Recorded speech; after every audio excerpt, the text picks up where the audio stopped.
Alô, comunidade, eu sou o Rodrigo Viana e esse é o ICL Urgente, com as principais notícias do Brasil e do mundo, sempre às 5 horas da tarde. É um resumo que você acompanha ao vivo, mas eu sei que muita gente nos acompanha também depois, durante a noite e até na manhã seguinte, né, para saber o que aconteceu no Brasil e no mundo nessa sexta-feira, dia 10 de outubro de 2025.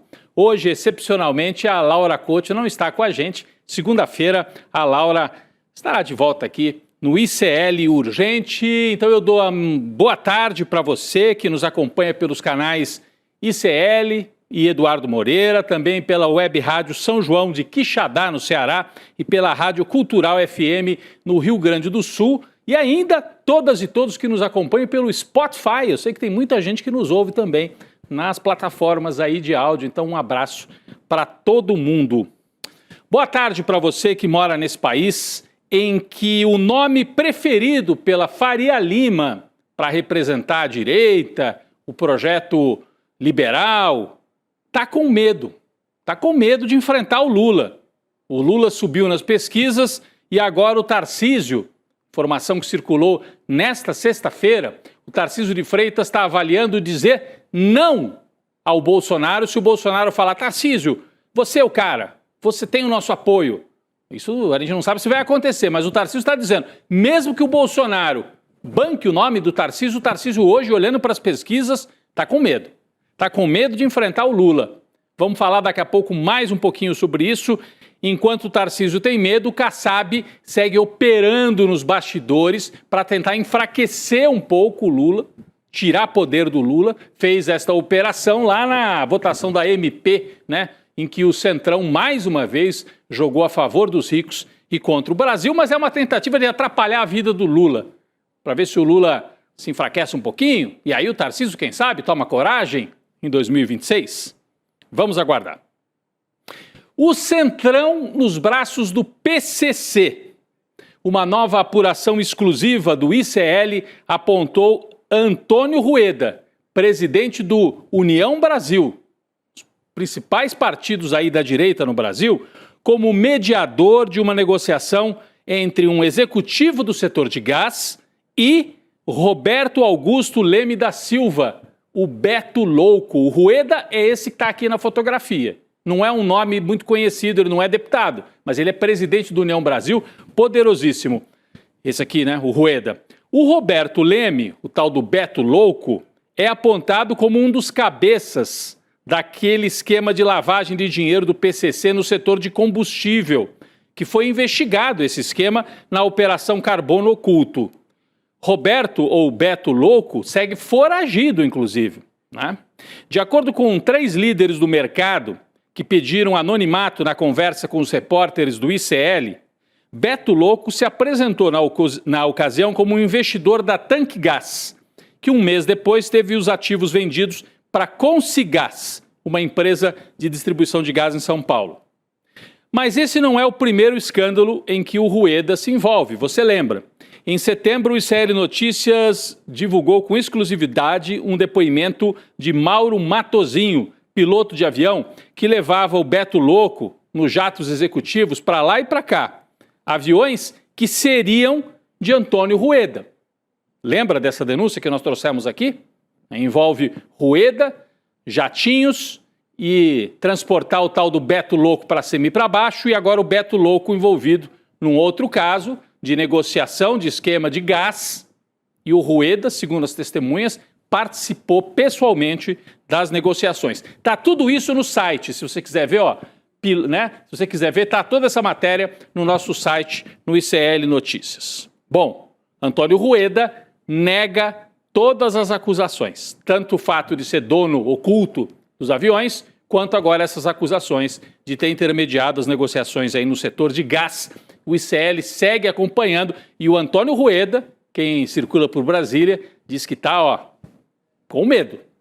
Está com medo, porque pode bater, ele sumiu, porque pode bater em esquemas, já bateu, né, em esquemas muito complicados envolvendo esse político da extrema-direita no Brasil.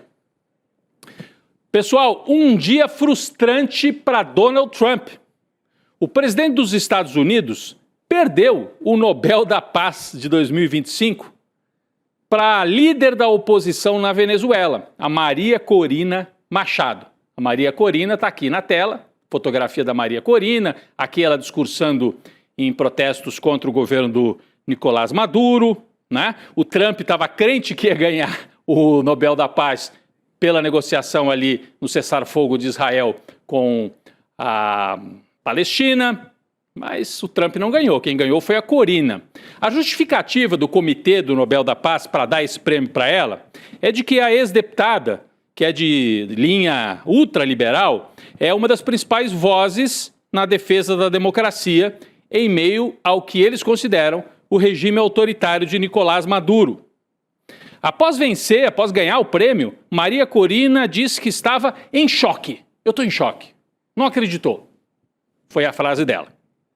Vamos ver melhor quem que é a Maria Corina? Ela tem um perfil de direita, já defendeu golpe de Estado, intervenção na Venezuela, apoiou aquele tal daquele Guaidó, né, que se proclamou presidente. Tem aqui, a gente preparou uma arte aqui, relembrando o passado da Maria Corina, para ver se faz sentido o Nobel da Paz para essa pessoa. Presta atenção, gente. Em 2002, a Corina apoiou o golpe de Estado que derrubou Hugo Chávez por 48 horas. Esse golpe de Estado foi aquele golpe clássico, militar na rua, golpe midiático, e eles botaram no poder o tal de Carmona, um empresário ricaço, e a Corina apoiou esse golpe. Aqui aparece o Hugo Chávez, ele foi preso, levado para um quartel, e esse homem aqui, o Carmona, que é da Associação de Empresários lá da Venezuela, assumiu o poder. O Chávez era presidente eleito, aliás, com ampla votação. A direita não gostava do Chávez, deu um golpe. E aí a Corina apoiou esse golpe. Ela assinou, inclusive, o Decreto Carmona. 300 personalidades lá na Venezuela, líderes e tal, fizeram um decreto fajuto para justificar a posse do Carmona, que não tinha sido eleito, não era nada, era um golpe mesmo, né, em 2002. Em 2014, ela foi uma das cabeças do movimento La Salida, que convocou protestos violentíssimos contra o Maduro. Porque o Chávez morreu, o Maduro foi eleito para sequência de governos. E aí ela não aceitava, junto com outros líderes de direita, participou desses protestos violentos em 2014. Em 2025, apoiou ameaças de invasão de Trump e o envio de navios de guerra para o Caribe para ameaçar a Venezuela. Esse é o perfil desta senhora que recebe o Prêmio Nobel da Paz. É uma golpista. É uma golpista, apoiou setores violentos de direita na Venezuela e agora foi agraciada, né, com o Nobel da Paz. Impressionante. Outra coisa interessante, Maria Corina Machado foi indicada para receber o prêmio, adivinha por quem? Pelo Marco Rubio, secretário de Estado do governo Trump. Isso mesmo, com o Trump sedento para ganhar o prêmio para ele, o Marco Rubio indicou Maria Corina. A gente tem até o documento em que o Marco Rubio, que hoje é secretário de Estado lá do Trump, a assinatura dele, ele era senador ainda na época, tem vários, né? Assinaram aqui, ó aqui o Marco Rubio. Marco Rubio, senador dos Estados Unidos. Outros, Rick Scott, senador, Mário Dias Balart, membro do Congresso, enfim, tinha 4 assinaturas aqui, entre elas a do Marco Rubio, pedindo que a Corina recebesse esse prêmio. Deve ter rolado um climão lá na Casa Branca. O Trump deve ter falado, pô, Rubio, me ajuda aí. Você fica pedindo o prêmio para outra? Eu é que queria ganhar o prêmio. Mas agora já foi. A Maria Corina, que não é boba nem nada, para desfazer esse clima, dedicou o prêmio ao Donald Trump. Ao Donald Trump. Vamos ver o que a Maria Corina disse. Ela postou nas redes sociais logo depois de receber. Nós temos aqui o tweet dela traduzido, né, para o português. Está aqui, ó. Estamos no limiar da vitória e hoje, mais do que nunca, contamos com o presidente Trump, o povo dos Estados Unidos, os povos da América Latina e as nações democráticas como nossos principais aliados para alcançar a liberdade e a democracia. Ela estava agradecendo, etc., e comemorando o recebimento desse prêmio Nobel. Em resposta a essa linda dedicatória, né, ela meio que dedica o prêmio ao Trump, É uma espécie de Eduardo Bolsonaro, a Corina, tá? Bom, em resposta a essa linda dedicatória, a Casa Branca foi lá e criticou o fato dela ter ganho o Nobel da Paz. O porta-voz do governo dos Estados Unidos, Steven Chung, se manifestou nas redes sociais depois do Trump perder a premiação. Olha só o que disse o Chung. Trump continuará fazendo acordos de paz, acabando com guerras e salvando vidas. O Comitê do Nobel provou que eles colocam a política acima da paz. A gente concorda. Dá para concordar com os trumpistas em relação a isso. Então, lá na direita, o pessoal preferia que tivesse ido para o Trump e não para a deputada lá da Venezuela. Bom, no final, segundo a agência Bloomberg, o Trump acabou ligando para a Corina e acabou parabenizando a deputada, ex-deputada, né, pelo Nobel da Paz. Quem também saiu em defesa do Trump hoje foi o presidente da Rússia, Vladimir Putin.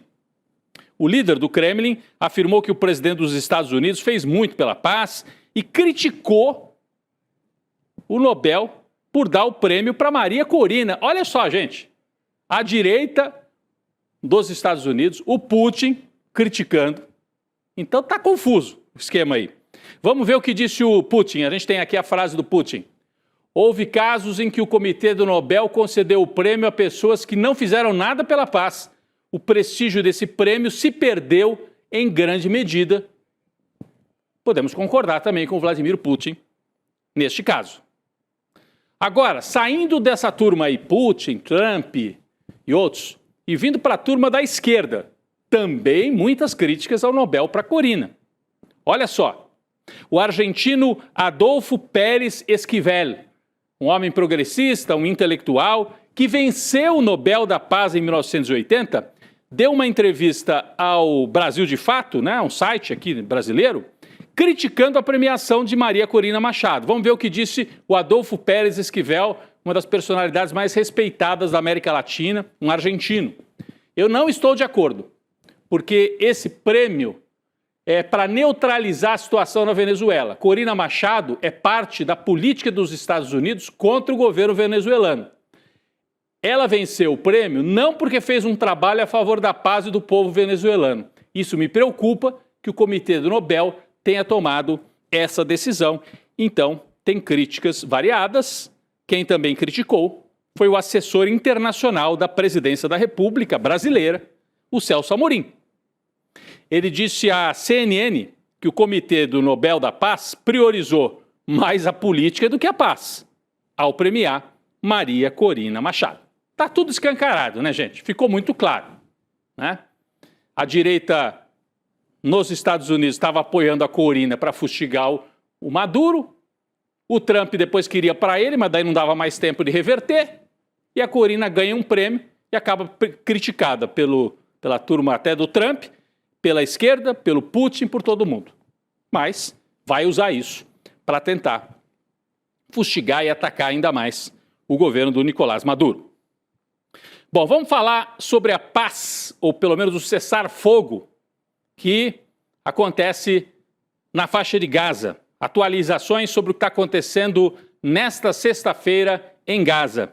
Olha, as imagens são fortes, mais uma vez, né? Milhares de palestinos, olha essa imagem, gente, foram vistos hoje caminhando em direção ao norte da faixa de Gaza. Você vê aqui a multidão, as pessoas começando a se deslocar, usando muitas vezes as praias, né? As faixas de areia, que são das poucas onde não há destroços, onde não há aí os vestígios da guerra, onde as pessoas conseguem caminhar. Aqui até elas estão paradas, me parece, mas tinha uma outra imagem que eu vi, aqui, ó, aqui, agora sim. Nessa aqui já caminhando em direção ao norte da faixa de Gaza. Isso aconteceu depois de Israel anunciar que o cessar-fogo finalmente entrou em vigor. Com isso, as forças israelenses começaram a se retirar parcialmente do território palestino. Agora, os reféns mantidos pelo Hamas, reféns israelenses, né? E também os reféns e presos políticos mantidos por Israel deverão ser libertados dentro de 72 horas. Esse é um grande teste para ver se o cessar-fogo se transforma de fato numa paz um pouco mais duradoura, que só virá de verdade se houver Estado palestino e se os criminosos de guerra de Israel forem punidos e saírem do poder. Enquanto tiverem lá os criminosos de guerra, Netanyahu, Itamar Ben-Gvir e outros, é muito difícil que a paz seja duradoura. Vamos voltar aqui para o noticiário brasileiro. Um dia importante, mais um dia importante em Brasília, nessa sexta-feira. O anúncio da aposentadoria antecipada do ministro Luiz Roberto Barroso, do STF, levantou uma série de hipóteses aí sobre quem será o sucessor de Barroso. Vocês viram, ontem à noite ele anunciou: estou me aposentando antes da hora, quero ir embora. Caberá ao Lula, o presidente Lula, fazer a indicação do novo nome. E o Senado tem que aprovar. O Lula deve manter aquele critério de confiança, né, de gente próxima dele, que ele já adotou nas últimas escolhas, do Cristiano Zanin e do Flávio Dino. Se for isso mesmo, o favorito, e o que a gente ouve nos bastidores, ontem eu conversei com algumas pessoas, outros jornalistas também, o favorito nesse momento é o advogado-geral da União, Jorge Messias. Ele está largando na frente, seria o nome preferido no Palácio do Planalto, Jorge Messias. Mas vamos dar uma olhada aqui, a gente preparou um quadro com os possíveis indicados pelo Lula para esta vaga do Barroso, que está saindo. Então, em primeiro lugar aqui o Jorge Messias, que atualmente é advogado-geral da União, é ministro, né, do Lula. Um outro nome, Bruno Dantas, ele é do TCU, tem esse nome de ministro, mas ele não é ministro do Lula. Ele trabalha como ministro do Tribunal de Contas da União e é um homem mais ligado ao centro-direita. Rodrigo Pacheco, senador por Minas Gerais, também é um homem de centro, ficou próximo do Lula. Mas não é um homem de posições progressistas, por exemplo, na pauta trabalhista. Já o Jorge Messias, sim, defendeu o fim da pejotização. O Pacheco já seria mais na linha do Gilmar Mendes, né?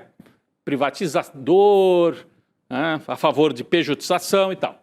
E o Vinícius Carvalho, que é ministro do Lula, da Controladoria Geral da União. São esses 4 nomes, eu diria, pelo que a gente conversa com lideranças políticas, os mais fortes, Jorge Messias e Rodrigo Pacheco. Se o Lula quiser fazer um acordo e agradar setores do centro do PSD, é o Pacheco. Se quiser alguém mais firme na defesa das pautas mais próximas das pautas históricas do PT, aí é o Jorge Messias que iria para essa vaga no lugar do Barroso.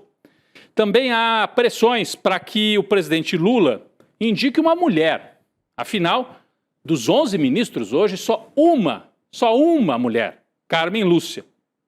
A opção mais ventilada, quando se fala numa mulher, se for esse o caso, é a Daniela Teixeira, que atualmente está no STJ, Superior Tribunal de Justiça, que é uma instância abaixo do STF.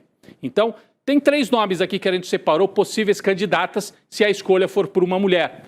A Daniela Teixeira, que eu acabei de citar, está no STJ, a Vera Lúcia Santana Araújo, ministra atualmente no TSE, e a Maria Elizabeth Rocha, que preside o Superior Tribunal Militar.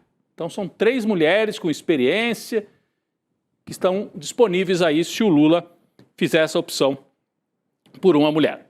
O anúncio da aposentadoria do Barroso também levantou dúvidas sobre o motivo que levou o ministro a tomar essa decisão, porque normalmente eles só se aposentam aos 75 anos de idade, ele está antecipando.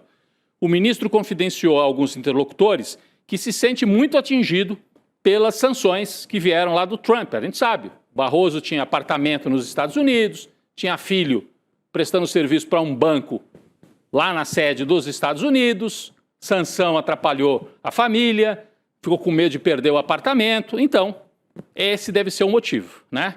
Ele nega que sejam as sanções, mas nos bastidores é o que todo mundo acredita, que o Barroso está correndo para salvar o patrimônio e não atrapalhar a vida da família que gostaria de usufruir do patrimônio que ele tem nos Estados Unidos.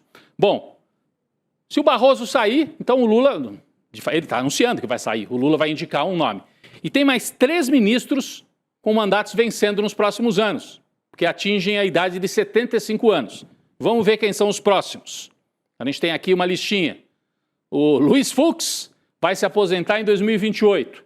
A Carmen Lúcia em 2029. E o Gilmar Mendes em 2030.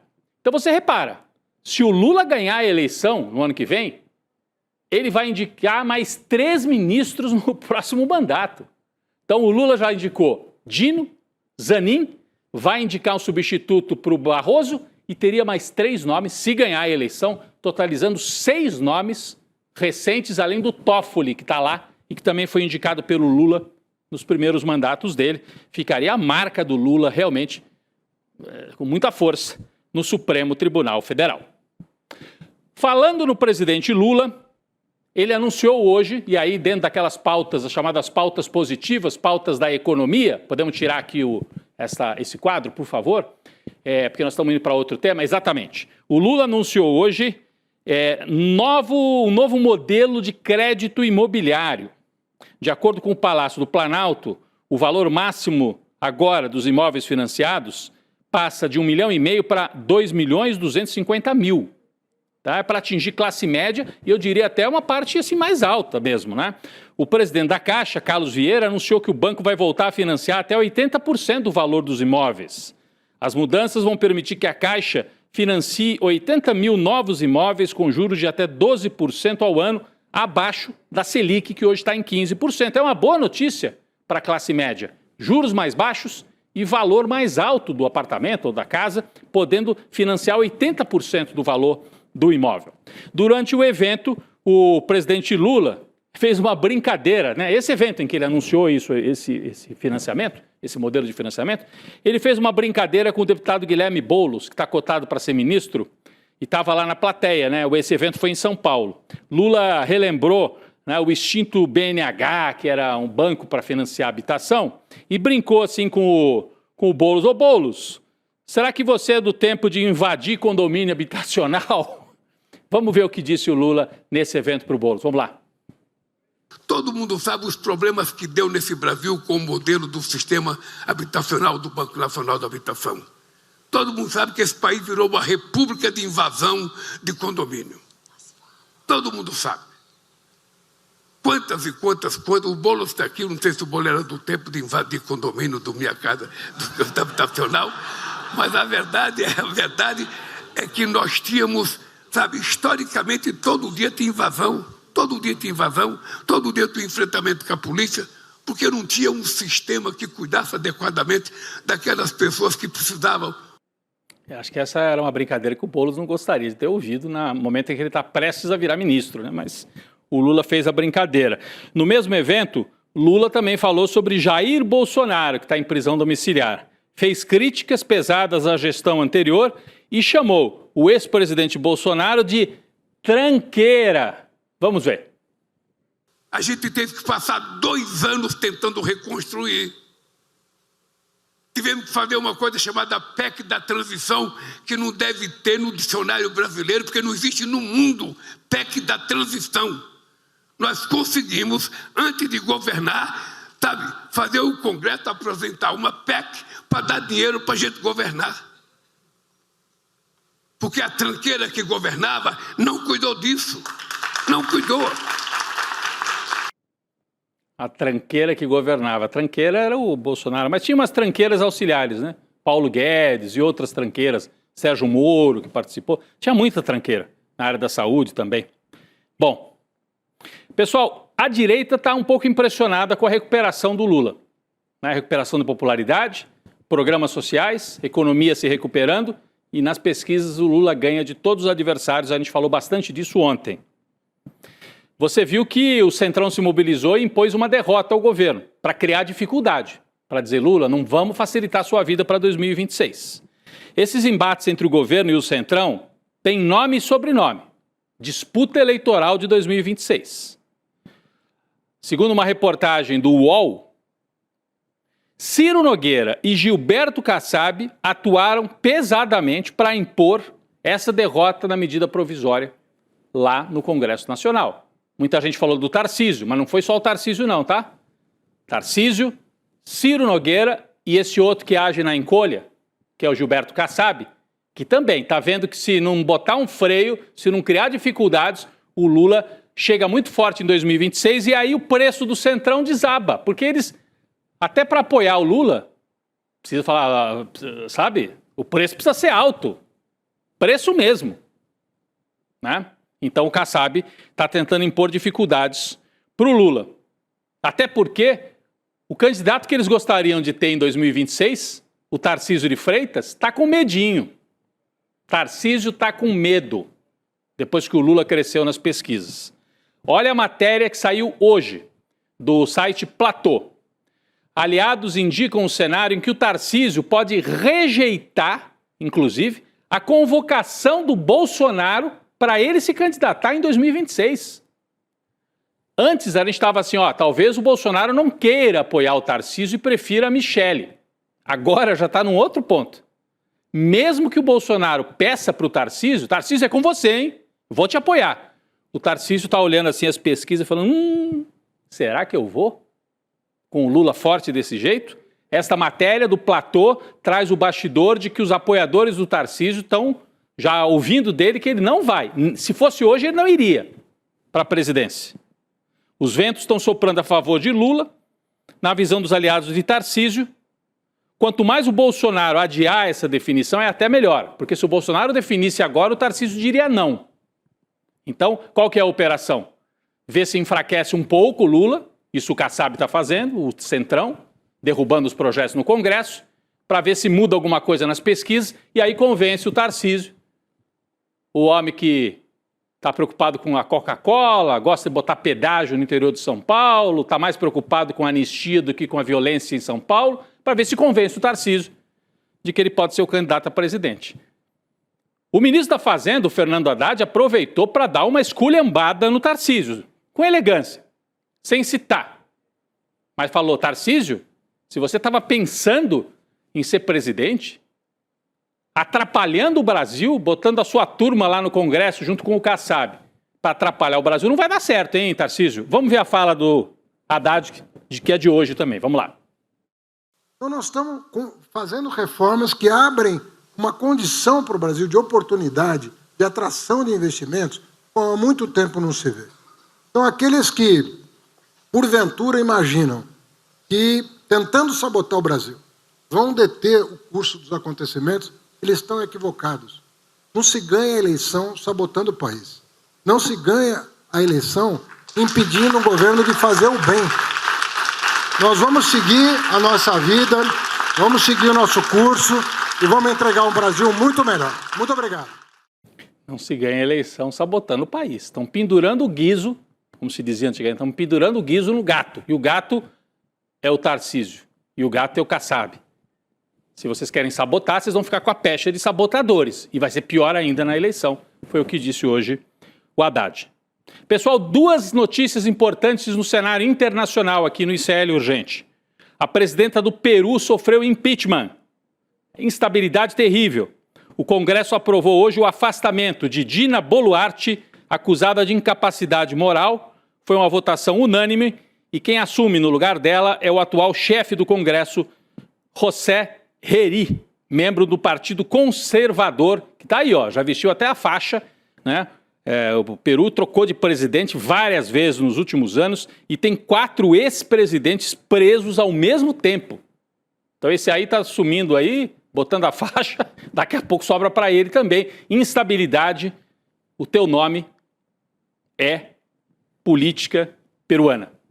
É o país mais instável politicamente hoje na América Latina.